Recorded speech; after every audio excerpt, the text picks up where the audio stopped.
కాంగ్రెస్ ప్రభుత్వం పట్ల ప్రజల్లో విశ్వాసం పెరిగిందని మంత్రి సీతక్క అభిప్రాయం వ్యక్తం చేశారు. ఎమ్మెల్సీ ఎన్నికల ప్రచారంలో భాగంగా పట్టభద్రులతో ఆత్మీయ సమావేశం నిర్వహించారు. కాంగ్రెస్ ప్రభుత్వం సవాళ్లను ఎదుర్కొంటూ అన్ని వర్గాల ఆకాంక్షలను నెరవేరుస్తున్న విషయాన్ని విద్యావంతులు, మేధావులు, నిరుద్యోగులు గుర్తించారనే విషయాన్ని ప్రస్తావించారు. పట్టభద్రులు అన్ని విషయాలపై అవగాహనతో కాంగ్రెస్ పార్టీ మద్దతుగా ఉన్నారని తెలిపారు.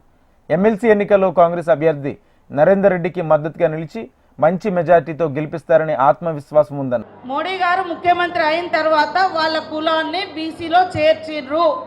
అందుకనే కులగణన మీద ఇంట్రెస్ట్ చూపుతలేడు. బీసీలకు దేశవ్యాప్తంగా కులాన్ని బీసీల కులగణన చేపట్టాలని మా రాహుల్ గాంధీ గారు మాట్లాడితే మీరు చేయడం లేదు, మీకు నిజంగా బీసీల మీద చిత్తశుద్ధి లేదు.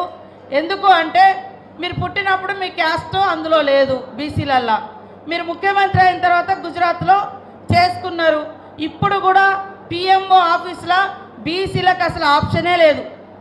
5-6 మంది తప్ప ఐఏఎస్ ఐపీఎస్లు ఎక్కువ లేనే లేరు, మొత్తం అప్పర్ వాళ్ళే ఉన్నారు అని రాహుల్ గాంధీ అట్టడుగు వర్గాల కోసం నిరంతరం తపిస్తూ ఉన్నాడు.